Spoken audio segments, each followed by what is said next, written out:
talking about being young, lack of experience, mentorship. How has that impacted you? I'll talk about two mentors. They're both my bosses. So I took two jobs before I did the startup. The first one, John, every day for 4 years at 1:30 in the afternoon, John and I would talk for a half hour. He was the head of this global sales team. He devoted a hell of a lot of time to me. That mentorship taught me a couple of things. Number one, always give somebody benefit of the doubt. Number two, never give up on somebody. Number three, dedication over time, like it breeds this compounding interest. And I went from somebody who was like almost a stereotypical screw up at a sales company to becoming like the top performer in my cohort within like a year or two. All right, guys, welcome back to the Yem Podcast, episode 7. And today I'm here with Adam Connor. First off, Adam, I'd like to thank you for taking the time to be here, be on the podcast. Super excited for this episode. So yeah, why don't you just It's my pleasure. Why don't you just kick us off, introduce yourself, your business, and tell us a little bit about what you do. Okay.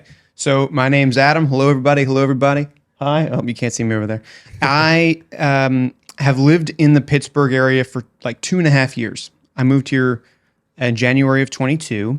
And before I came, I had this little business, which I'm still operating today, which is called Authentic Avenue. Authentic Avenue is a fancy word and what I describe for the best way to build high stakes relationships through content. I say it's the most authentic avenue to do so. So the business just creates flagship content series for B2B brands, which helps them to convert their high stakes prospects. That's it. It's just podcasting as a prism to reflect thought leadership outward. And if they can build relationships along the way, like that's where the dollars are, at least in B2B. So I was doing that, started in 2020 because I was basically doing this thing for a startup between 2018 and 2020. And then that startup fell apart. And so I was like, well, the product fit wasn't great, but this tactic killed. Like we got more leads than we knew what to do with. That's awesome. I'm not quite done with the discipline. Let me see how far I can spread it. That's what I'm doing here. Nice. So what was that for? So that was in 2018, you said? Yeah, in 2018 is when I started doing podcasts with business people. I started doing podcasts and like just on audio, folks. Like this is way more robust than I'm normally used to doing video. I mean, I've gotten there, but it's slow to form. 2016, late 2016 is when I started doing podcasts just on audio. I was doing tech sales. I was traveling all over the place. Nice. I really wanted to do YouTube, but I was traveling so much that I couldn't take a camera and have a set with me. I wasn't that nimble and I just wasn't skilled and I didn't want to put in the time, but I thought, oh, just a microphone anywhere I go? That can't be too hard, right? It's harder than I thought. And then in 2018, I thought, okay, well, I have this skill. I was no longer doing sales, but this startup needed a way to get in the room with these chief executives they wanted to sell to because they had investors and these investors wanted them to prove product market fit. And I said, well, I don't know too much about this, but why don't I just combine what I was doing with what you need? And they said, okay, we'll try that. And for the 2 years that I worked with that startup, it worked like crazy. 2020 is when then the product market fit didn't pan out, but we got in the room with so many chief marketing officers. I think it was kind of good because we were using content. Marketing officers, like our incentives were aligned to be a part of it. And so 4 years ago when that business fell apart, almost to the day, I think September the 9th of 2020 is when I formally launched Authentic Avenue, hard launched it, as they say now. Well, congratulations. Thanks. Basically your anniversary. Yeah, I've gotten my 4-year degree, pretty much. Awesome. And I've learned a lot. And there's a lot I could write on that diploma. Yeah. So I'm going to back up a little bit. Sure. So how did you even get into this, like with the podcasting and even like your start in 2018? Yeah. Maybe go back a little bit to bring us to that. I'm an attention whore, really. I mean, it's what it is. I started with like presentation and acting and all this like way before that. Gotcha. So my first taste of presenting anything was I was 11 years old. I entered into a public speaking competition that started as a classroom assignment that I just had to make a 4 to 5 minute speech, present to the class. If you do well, then you present in front of the school. And then if you win the competition, you go on and on, you present in front of increasingly bigger folks until I won the Maryland/South Delaware competition. And I got a couple of bucks to college, which was awesome as an 11-year-old and solidified in my head. As an 11-year-old? Yeah, as an 11-year-old. Yeah, they gave me like a college savings bond. Nice, it was sweet. awesome. I was like, yeah, let's knock that out. Let's get that tuition out of it. Turns out college doesn't cost $1,500. Crazy. Unfortunately. Yeah, wouldn't that be great? But then I was like, okay, so I knew that I had the talent. That was obvious. But then the podcasting thing, so in late 2016, I graduated 2014. I've been doing tech sales for 2 years, and I just could not stop itching to get back out and present in a way. Like I had done theater through all that time. I'd done a little bit of film acting at school. And the speech making was still in the background. And I wasn't doing any of that selling over the phone and like web conference calls. And I thought, I have more talent than that. And I want to just see if it would work. So late 2016, early 2017, I started my first show. It was called To Dare Is Human. It was to talk to entrepreneurs. The phrase "to err as human" being the old quote, and I just tweaked it to say, well, it's a conscious decision to dive into entrepreneurial world, to make a dare. So then 2 years after that, when I left the sales job altogether, I just landed at this startup, and I was like, you know what? I bet I can make money from this. And so I wasn't doing a sales job anymore. I was doing like customer success, which I was kind of new at, but it was just basically maintaining relationships. Yeah. Well, there's much more to it than that, but that's what it was to me. Yeah. So to make the very long story short, I then proposed to the leadership of that startup to use this medium to get in the room with not the entrepreneurs and founders I'd interviewed at first, but like the people that were going to buy the stuff that they wanted to sell. Yeah. And they said, all right, let's try it. And so that's really how it started. But in the back of my head, it was like years and years of acting and half drag shows and getting kissed by actors and all this. Like Kiefer Sutherland kissed me right on the mouth like in 2013. That's a highlight. That's a whole nother podcast. But anyway, all that stuff like then dilutes into, all right, well, I can't do that every day. Maybe I could do it with business people though, and provide some value, get my foot in the door. That's awesome. Yeah. You just said provide them value. Yeah. So value is a very big thing for me, and kind of how our business, Shoot Media, positions itself. And a word that I feel like social media is just people gathering. So I feel like people have lost the art of value because they're so focused on receiving something rather than giving. So maybe dive into what value means to you. Yeah. So I'll speak to that briefly. There are two like lenses that I tried to use at the same time, and I end up getting my vision on the world out of focus. One is I love receiving the attention. That's the very like bombastic headline I started that last like monologue with, is I'm pretty much an attention whore. Like I love watching the love spill over, right?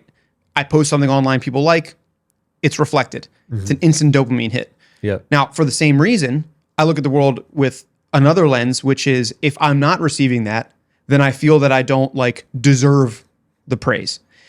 So this medium, especially in the business world, became particularly elegant for me because I was like, let's take the startup, for instance. I was working at a startup. We were like 10 people. Nobody knew who we were, and they shouldn't have. But I could say, instead of, hey, let me show you this demo of this platform, walk you through whatever, I could say, hi, I'm starting a podcast. We're talking specifically to these types of folks, specifically to this type of audience about this very tight set of topics that I know you're an expert on. Come talk about how good you are at your job. Yeah. The lens gets flipped. The person that gets asked says, I get to talk about how good I am at my job for 30 minutes? Great. And by the way, those people often have a PR team behind them that are like being paid to and incentivized to get them placed on media. Like all this stuff aligned. Like I said, the incentives are aligned. So they said, great.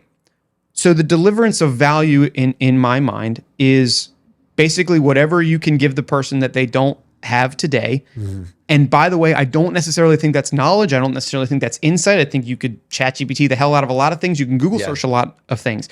The one thing that is intangible but infinitely capturable via this great medium is attention. Yeah. And so I equate value today with attention. It's why I use this medium to get in touch with founders and heads of businesses and all that.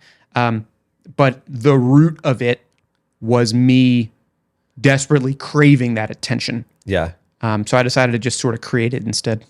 That's awesome. So you're a master at getting attention, which well, no, hold on, on the road to mastery. Thank you. Yeah, I was saying, because I'm very much an apprentice. Yeah, I was gonna say it's kind of a trick question because then people are gonna watch it, and if you say right off the bat, you're like, this guy. No, because I'm road to mastery. Exactly, because I'm not a giant content creator. Yeah. Any of y'all watching this right now, go to any of my social pages, and you'll see like maybe a couple thousand followers. Okay, that's good, but like it's whatever. Most people have that, and frankly, 1,000 of them could have been people that I worked with. Right?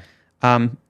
If I got close to mastery in anything, it would just be using content to break down traditional barriers to business access. That is really it. I have only on one occasion created any piece of content that got over 1 million views. My content has never been targeted towards an audience where it even could garner that type of attention. Exactly. So maybe very specific surgical, tactical attention. Yeah. I'm learning a lot about. Yeah. Not a master. Yeah. Not yet. On the road. I'm on the road. I'm on the road to Viridian City. Yeah. Do you listen to Gary Vee a lot? He was, of course, the inspiration, I think, for me and a lot of people on giving value until, you have something to offer. Hormozi says a lot of the same thing. He does his adaptation of that. So I certainly used to. He's now one in a mix of people that I pay attention to. The jab, jab, jab hook is obviously like, keep delivering value until you have something they want. Hormozi's saying give until they ask. And yeah, so I guess the answer is yes. Those two, I think, I did a little research. I think you like those guys as well. Gary Vee and Alex Hormozi are the two main guys that I listen to. And have you ever met him? No, I wish. Yeah. Gary Vee, hit me up. I've been writing Hormozi for a little bit. We grew up in the same part of town in Baltimore. Oh, for real? Like he went to high school like 2 years, 3 years ahead of me, down the road from me. Like the Smoothie King that he talks about in his videos, I'm pretty sure it's the same Smoothie King that I went to. That's awesome. Yeah, so I feel a lot of camaraderie from afar. Yeah. He has no reason this is the other thing. He has no reason to know who I am. Yeah. That's kind of why I like this content thing though, right? Because like maybe you can get in front of him. Yeah. Well, if you guys were both in Western PA and you graduated from the same high school within a couple years span, there would have been a chance that you're probably related. Unfortunately, I don't think so. I don't think that family tree extends that far. I don't think so. That's awesome. But so I hit you with that question about Gary Vee because that's what Gary Vee, his big thing is like attention is the biggest asset. Especially today. That's his newest thing, right? Exactly. I fully agree with that. Yeah. Because I've had this debate with people before now, but because obviously everyone says time's the greatest asset. Yep. But you can have all the time in the world, but if you're not allocating it to whatever, like I could sit in my room for the rest of my life, never do anything with it. So was that time an asset or did it kill me?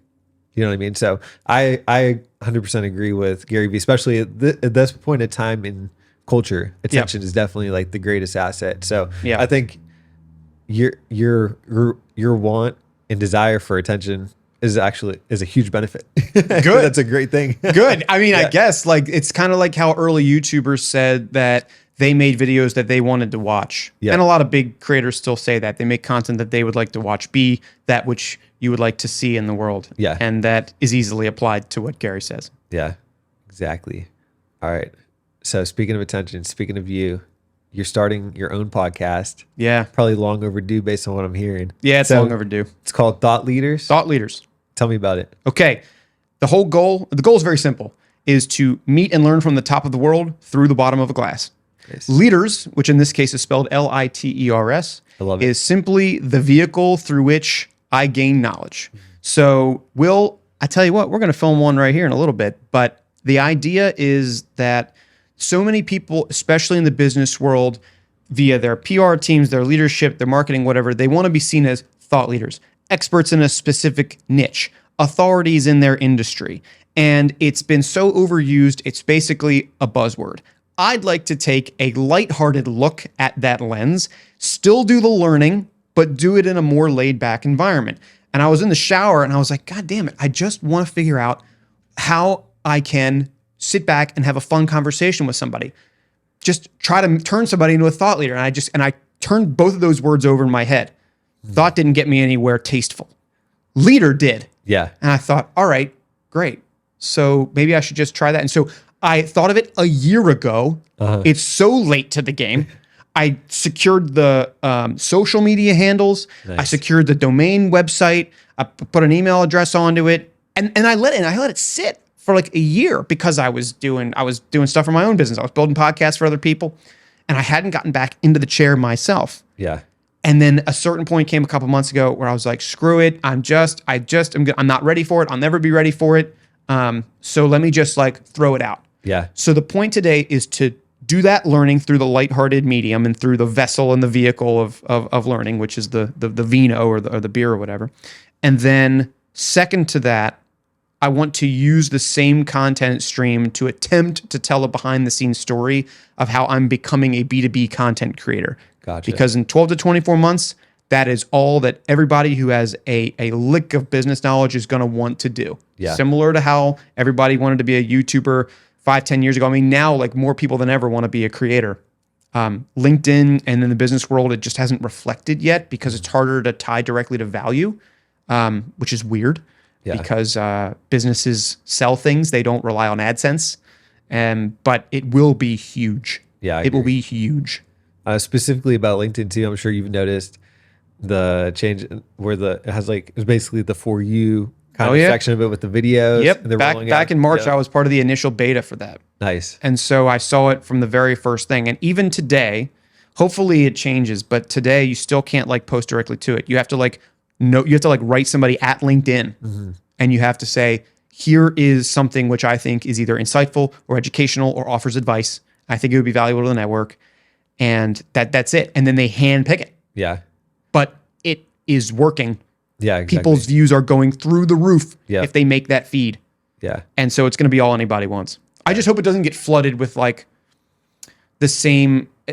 There's a danger that, and unfortunately for us in this moment, that the content just looks a lot like this. Yeah, exactly. As opposed to what you might see in a YouTube or a Snap or an Insta, which doesn't always mesh, but it's a Wild West. It's a huge opportunity. Yeah.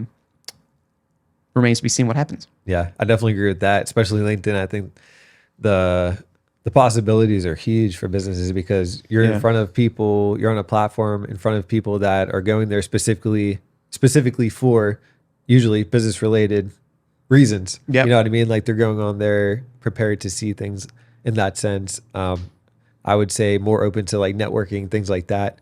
Because you go to Instagram or Facebook, probably go there to be entertained or something along those lines, where LinkedIn is more, like we said, the professional. So yeah, but I think there's an opportunity to mesh the two a little bit. Like there's the classic like boomer argument, like get Facebook off of my LinkedIn page, right? But at the same time, people might dread going to LinkedIn if there weren't a shred of color or creativity or humor. I agree with that. And especially not only because of the vertical video feed, which is something that somebody socially native on their phone's already going to be doing. But there's other inventory that LinkedIn is offering now, which bodes well to this sort of medium. Like there's a new ad inventory, which is called Thought Leader Ads. Yeah. So any business, whether PNC, PPG, somewhere downtown, could just go to some LinkedIn user's video and just throw ad dollars against it. And it's Adam, that Adam's video, and underneath just says promoted by PNC, PPG, whatever. It's basically an influencer spot, but it is a way, and initially was, I think, meant to be a way that a company could like take its CEO's profile page and like, repost videos. But like, again, so much like natural fit for creators. And like, if you're going to bring creators in, they're not going to be boring. Yeah, exactly. You have to take the good with the bad. Yeah. And LinkedIn knows where their bread is buttered. They're going to take a percentage of every dollar. You know what I mean? Oh, for sure. Yeah. You know what I mean? Exactly. So like, I'm surprised that LinkedIn hasn't privatized like influencer agencies yet. And I guess maybe they will. Maybe we're early in that conversation, but yeah. So to gear my attention real quick to the audience, I'm assuming my audience is younger. So 18 to 35, somewhere in between there. If you're not on LinkedIn, get on LinkedIn. For sure. It's very important. I think, especially with younger people, LinkedIn is so overlooked. Yep. Very important to get on there. Now I'm going to shift my attention back to Adam. Thanks. Thanks, guys. Yeah, dude, LinkedIn, super important. I made my only profile when I was in the middle of college. Took like two years. But then my first internship was at LinkedIn. Because I leaned leaned super hard into like making some stuff there. And then I applied. I think I applied through campus recruiting. But the point is that, I saw it about as early as I could. But yeah, which was about 10 years into 2012 was when I created the profile. 2013 was my internship. So they were 10 years old at that point. When you do, so say you have a client, you do a podcast for him. The goal is B2B connections. Yep. Are you only posting on LinkedIn, or are you also on like all the other platforms, or are there other like certain like, are you on Facebook, Instagram for them? Everywhere that can fit. And like, this is not the best advice if I'm going to be the consummate creator, cross platform, But yeah, if I'm going to cut a clip out of a pod, I'm going to cut it in vertical. I'm going to throw it to shorts. I'm going to throw it to reels, Facebook and Insta. Exactly. I'm going to throw it to LinkedIn, of course. I'm going to leave it as like compressed assets that the sales team of my client can use in emails so that it's just sent one-to-one, use it in SMS, use it on their website, their blog. So yeah, I mean, LinkedIn is the only true website where I can look back one-to-one to see who engaged on something because it's their name. Yeah.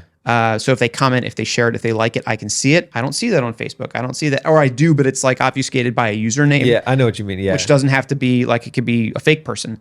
So LinkedIn's the primary, but again, that's just because that's where most business people live. So like that's kind of the goal. But then thinking broader than that, most B2B content sucks. Truly is the same, like talking heads Zoom side by side, heads not at the same level. Yeah. And it's like, like the insert industry talks podcast. Yes. And it's like, let's just learn. It's like, nobody gives a shit about that. Yeah. Right. If you had a crumb of creativity, you could easily turn that into like a widescreen thing for YouTube. Yeah. It might not get like 1 million, 2 million views, but like, it's just, there's so much more opportunity in those places, especially for somebody. I mean, B2B, sure, but let's say you're like a services business. Like that's the kind of place where you can do a ton of damage, like in a good way. No, for sure. But yeah, LinkedIn is where it all is. I think like the podcast medium as well, audio only, but I work mostly in video now. Sweet. Yeah. Make the content that you're creating for your client different to stand out from the competition. I think it's like a thoughtful ignorance. I come into an industry or I come into a company and this is why agencies are great for businesses anyway, but like I come in with a fresh perspective. I come in and I say, hey, I looked around at your 10 competitors. Like I did this, I'll sanitize this example, but in working with an insurance company, I looked at their 8 to 10 closest competitors and all of the podcasts, only 2 of them were video and the rest were literally almost the exact same thing, like the insurance show or the company name show. And the whole point was learn from industry professionals about the topics that matter. And literally they all said that. So I'll open up the onion a little bit here. The segment that I went in with, the concept that I went in with was I said, okay, everybody does this. And so there's good news and bad news. The good news is like people are used to podcasts existing here, which is great. It means we're likely to get guests no matter what. We're a big brand name in this insurance world. The bad news is that like, everything we're going to do is going to feel like new to a guest. The concept specifically that I came up with was, okay, instead of just having the whatever insurance podcast, let's have like this like dimly lit room with like warm lamps over the top of the host and the guest. And in front of them is put like an industry problem. And it's like stats and there's a counter in front of them.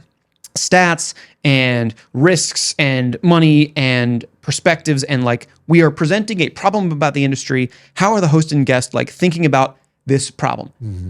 It's basically still talking about problems, and the concept is called counterclaim because the claim comes in like an insurance company, and then they adjust on the claim, and then they deliver their like response to the claim, which is like an insurance what they do. Most insurance executives began as claims adjusters, and so this show, which I hope it's called this, but it's called Counterclaim, is where 2 people on the same side of the desk, which is also a metaphor for like you want insurance to be on your side, looks at this claim about the world and makes the claim. It's a very neat, like 12 to 20 minute spot. It can be infinitely segmented and immediately more interesting because like all I did was invoke a little bit of juice, a little bit of creativity. And it doesn't even have to rise to the level of Hot Ones.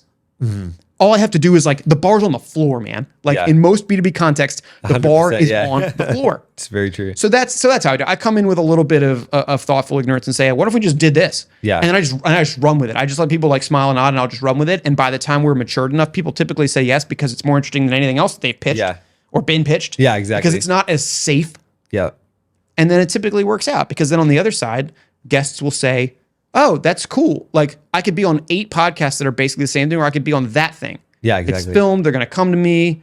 It's going to make me look good. It's a concept, which is just like interesting. Yeah. That's literally all you need in B2B. Like it is so damn easy. I'm surprised more people haven't gone into that like creative studio mindset or that flagship content sort of world, because if you can tie value to it, there's a lot of money to be made. Yeah. Oh, it's awesome. So it's like, you can't change. So B2B, we'll talk about specifically insurance like you were talking about. At the end of the day, the nitty gritty of insurance, it's kind of boring. Like the totally information boring. doesn't change, but what you're doing is you're giving it like new packaging. Yep. And that in turn is creating new attention because it looks better than the other stuff. Let me give you another example, and I'll keep this one quicker. But another world which I think is pretty boring, but I can say it because I came out of it. I took 4 years before I worked for that startup. I did tech sales. It was in analytics. Analytics is boring as shit. There is nothing that could convince me that analytics is wow wonderful, unless I were like a head of FP&A or something and it was my job. So I had pitched a company, actually the company I used to work for, which was all about like retail experimentation analytics. They wanted to test something in a Walmart. They could see whether it moved the needle, made money. They could roll that idea out, right? And it's just basically applying the scientific method to business. And within that world, all of the podcasts are pretty much just the same. Let's learn about analytics today. How is AI going to help? You know, all this like white paper bullshit. And so I had this idea where it was like, okay, instead, let's say we work with a consumer packaged goods business in a retail environment, and we set it in a store in front of an aisle of goods. And the conversation can stay the same. Like, how are you innovating in the way that you're testing things out? And the show concept, that show concept was called Aisle on Trial. And the host literally dressed up like in a powdered wig and a judge gown. And then the people from the brand came in on like a branded collared shirt, and they just had to make their case as to how they were truly innovating. And then the judge or the host like makes a verdict at the end. The aisle is put on trial, and the trial is a double meaning because of course the company I was working with was involved in retail experimentation. So it's like again, not something, I'm not talking about like sports in an analytics environment. I'm talking about the same stuff. I'm just putting a fancier shell on it. Yeah. Again, literally all you need to do. But it takes time. It's difficult. The creative minds that would otherwise do that, who work full-time for these businesses, are so dragged down with the mundane day-to-day, all the stuff they got to do, the reports they got to churn, the attribution they have to, and so it never gets done because it's just not seen as nice to have. But then eventually we'll get to a point where like the people they want to reach are only going to be contacted and only hooked via those creative methods. Yeah. Probably like several years out on that, but it's coming. All right. So Adam, like I said before, my audience is a lot of younger people. So what advice would you give to someone? Maybe they don't know exactly what they want to do yet, but they're thinking they have to reinvent the wheel, but you're proving to us you don't really have to reinvent it, but you can repackage it. What kind of advice would you give to someone to like for that?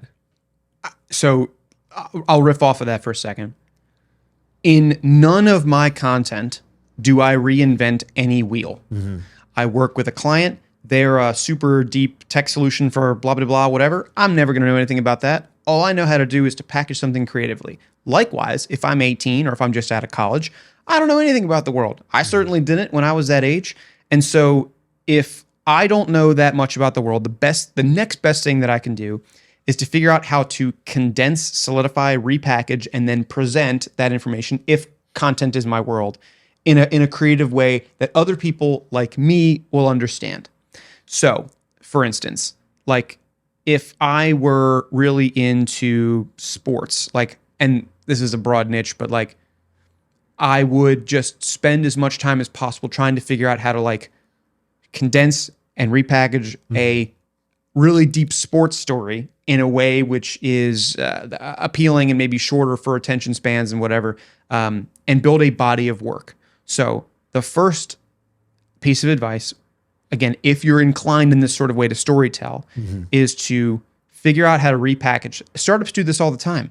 The Airbnb, we're hotels for conference goers, which is what it started out, right? The blank for blank is a great way to think about anything, content, start a business, whatever.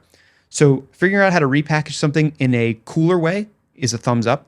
And then secondly, because you're young and your risk profile is relatively high, I would just start by developing a body of work in whatever you want to do. If you want to be in content or writing or whatever, you just start by creating as much as possible. And it's not all going to be bangers. Probably maybe 5% of it will be great. Exactly. But you prove to the world that you are trying and you're putting stuff out there and you're being consistent. And by the way, if we're talking about then getting into business, getting a job, whatever, it doesn't even necessarily matter if the body of work that you have is relevant to the line of work that you want to get into.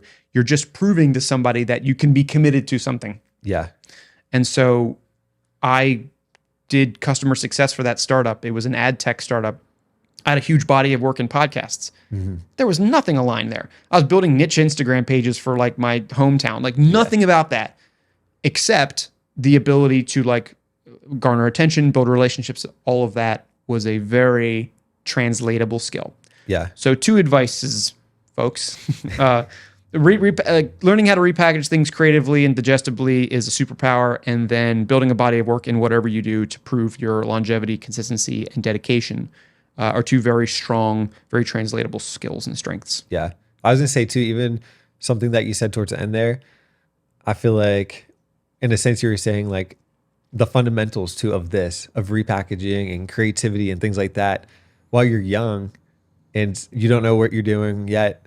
Right. Just get the fundamentals down, because as you go on in your journey, those fundamentals like stand true. Totally. That's why they're called the fundamentals. Totally. I mean, literally nobody is going to believe that you're an expert in anything at the age of 18. Exactly. And so if that's the case, you might as well lean into it. Yep. And do what you can do, which is you can come up with a great idea, you can be creative, and that's where you'll win first. There's one more thing too I want to segue into based on this conversation, talking about being young, lack of experience, mentorship. How has that impacted you? And if you were mentored, what did that relationship look like? I'll talk about 2 mentors. They're both my bosses. So I had 2 jobs before I did the startup, or before I did my own startup. One at that startup and one at the tech sales business. These were both folks who had built huge businesses beforehand. The first of whom came in as like the first salesperson for this organization and took it from like a small business in early 2000s all the way to a $600 million exit. The other one was the startup founder. She had previously built like the first startup that put ads into video games and sold it to Microsoft for a huge amount of dough. I know. That's awesome. So I'm like, that's really cool. It's super cool. So I'm like 26. I got stars in my eyes. I'm thinking, how in the world can I learn from her? But I'll talk about her second. The first one, John, did a couple things for me. Number one, my first year in my first job, I sucked. And I was nearly fired twice. I got pipped, which in the world of sales is basically like, we're going to give you 6 weeks to find a job and then you're going to get the hell out of here. Unless you can pass these like crazy tests, which I did twice. And every day for 4 years at 1:30 in the afternoon, John and I would talk for a half hour. He was the head of this global sales team. He devoted a hell of a lot of time to me. And that mentorship taught me a couple of things. Number one, always give somebody benefit of the doubt. Number two, never give up on somebody. Number three, like dedication over time, like it breeds this compounding interest. And I went from somebody who was like almost a stereotypical screw up at a sales company to becoming like the top performer in my cohort within like a year or two because of that trust and love to an extent, for what it's worth. I still talk with John to this day. He's the person who convinced me to truly jump into this business now. He is the one who's convinced me to do a little bit of pivoting, do with the thought leaders thing today. Shout out to you, John. Shout out to you, John. John will watch this, by the way. He'll love it too. Love you, John. See, he didn't even know you yet. Catherine came. Catherine is like the second mentor, executor extraordinaire, knows how to take a strategy and execute it. And has had a couple of visionary ideas along the way. And from her, I learned how to take whatever effort I had in my head and like execute it on paper to, 5 to 10 times its potential output. And so the podcast, for instance, I said, hey, we can get some people to like maybe listen to our product offering if I can get them on the podcast first. And she said, great. And this is actually towards the close of the business. She goes, okay, great. I got a challenge for you. In the next 30 days, you need to record 30 podcasts with CMOs and founders. And I was like, how the hell am I going to do that? And so basically we sat down and we talked about how to like block and tackle the tasks. And she wasn't a podcast person, but she's an executor extraordinaire. Yeah. Fundamentals, baby. She taught me how to execute like nobody's business. And John taught me how to just stay focused, stay addicted to the mission and make it happen. That's awesome. Yeah. And I love that you said she taught you how to take it in like block size pieces. And that's something where I can attest to, where I'm a big visionary, big dreamer. Yep. And sometimes I'm like, I'm not good at that. Yeah. So it's very important to take things in like block size pieces and like map out the journey to the goal, because 9 times out of 10, you're not going to just like think about it and then you're there. Right. So it's very important to take it in bite-sized chunks, I but know take and treat every bite-sized chunk as though it is that like the end goal. You know what I mean? Put as much effort into that little thing that seems so minute. Right. Because in the end, it's going to get you to where you want to go. Yep. Yeah. To work backwards from that future state, which is another thing Catherine always taught me, as is super important, because it's easy to look at that future state and fantasize it, and then nothing materializes in the middle, and you're just always thinking about it. Right. That's the trope of the wantrepreneur. Yeah. But that never works. Yeah, exactly. Yep. So one more question on mentorship, and then we're going to wrap it up. So for someone who doesn't really know what a mentor or mentorship looks like, your relationship with them, was it something where you're like, hey, can you be my mentor? Or was it something that just organically happened and then you reflect back and you say, okay, this is someone that I learned a lot from? With the first, it organically happened because there was, at that business, there was an advisor-advisee relationship, and we were just paired together.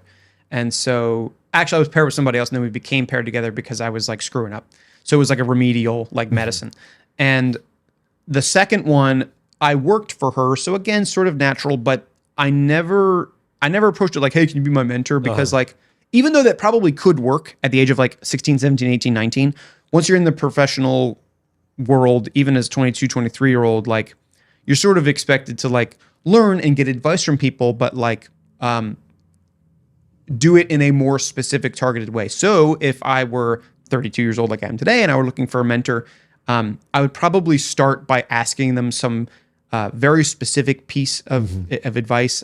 Honestly, I'd probably ask them to be on a podcast or something like that, so I can at least give them some value, again, going all the way back to feeling I need to deserve to be in the room with something, and then taking that nugget of advice that they give me and then mastering the art of asking tangential questions, ancillary questions, until I can expand that conversation and relationship to the point where I can be asking the larger lifelong questions that you traditionally associate mentorship with, that, you know, guides you down your path in life. But I, especially if your mentors are super like aspirational in your head, like Gary V, Hormozy, like you just, it's a dime a dozen, you're never going to get them. Exactly. So like, can you just be my mentor? No. Yeah. But exactly. Could you get their advice on a very specific thing, go and act on it, come back, give them an update, and slowly snowball a relationship that way? Maybe. The answer, I don't know if it's yes or no, but like you certainly give yourself a lot better chance than by simply saying, can you do this for me? Because that's really what it is. It's an ask. It's a pulling of resource rather than an attempt at a value exchange. Yeah. No, that's great insight on that, because a lot of people listening to this probably never had that type of relationship before. So thanks for kind of breaking down what that looked like for you. And now the last question I have for you is a question that I ask everyone on the podcast. I always put them on the spot with this question because I have, as of the recording of this, I haven't released any episodes yet. So no one knows I asked this, but I'm excited for you to answer it. It's not as crazy as you think it's about to be. It can be as crazy as you want, brother. I kind of build it up as it's something crazy. But if you were, so someone watched this entire podcast right now and we're at the end now. Yep. If there's only one thing that someone was going to take out of it to get 1% better today, what would that advice be to them from you? Okay, good. Somebody listens to this body of work, and they say, I'm going to take one little action based on what he said. So they're unlikely to start a podcast. They're unlikely to deep dive into some flagship video content series. It's probably something mentor related. It's definitely something aspirational related. I think that what I would hope somebody does is to make a list, physically or mentally, of the people that you would like to learn from. Pick one, and then just research them as much as you can and play 20 questions with yourself. Write out, what would I ask this person if I had 5 minutes with them? Tranche it by importance, and then maybe take the top 2 or 3 of those questions with a mix of strategic and tactical, and then go make that outreach. Similar to building a business, I think finding a mentor can very much be an idea of visualizing yourself on the beach. I'm getting taught by this great person and I'm soaking in knowledge and I'm like turning it into money. But it's very difficult to get to unless you can prove that you're going to do it, or at least unless you prove that you've done your research and had put thought into it. So if there's one thing I'd like somebody that watches this to do, especially if they're young, starting their career, whatever, is to come up with like the most thoughtful question possible for your mentor. The top 2 or 3 most thoughtful questions you could come up with for a prospective mentor, and then just shoot your shot. I love that. And just say, worst case, what you've done is you've gone through the mental exercise of like how to ask questions to people who you aspire to be. And that's half the battle. Yeah. I think that's awesome advice. That's the first time, even just to wrap it all up. Yeah. That was even a creative answer, because I feel like everyone's given like a different answer. Yep. But like, I just really like that answer that you just gave right there. Because I've asked these questions. I've asked like advice questions on pods that I've done too. Yeah. And most of the time, the answer that I'll get is some variation of, you just got to do it. Just do it, right? That first entrepreneurial podcast that I did, I said like, you know, what's your advice to somebody else who's thinking about starting their own thing? Just start. Just do it, man. And like, I get it. Just do it. Sure, obviously. But it needs to be way smaller than that. Yeah. You can write 5 questions on the back of a napkin. Easy. Yeah, exactly. Yeah. Awesome. Well, thank you so much, Adam. Before we wrap it up, tell everyone how they can find you. On socials at Adam on Brand. You can also eventually find Thought Leaders at Thought Leaders pretty much everywhere. There's a little bit of content there today, but it will eventually be a flagship content series for all things me. And other than that, that's it. That's awesome. Pretty much it. You'll be able to find me on the Thought Leaders podcast, because we're about to film that right now. So hop on over there. I would assume, I don't know, maybe YouTube it might be related card. You know, it's here. Exactly. Your face is here. Subscribe button. Everywhere. Yeah. This is just the last 25 seconds of the show. It's Exactly. just like it's just running out of time. You better click, otherwise the video is going to end. You're going to get some ad, and you hate that, right? Come on, go over there. Awesome. Well, thank you, Adam. Appreciate you being on. Thank you for your time today. But to hop on the Thought Leaders, thank you guys for watching the Yen Podcast, episode 7. If you're not subscribing already, subscribe. Find us on Instagram, TikTok, everywhere. Thank you guys. See you in the next one.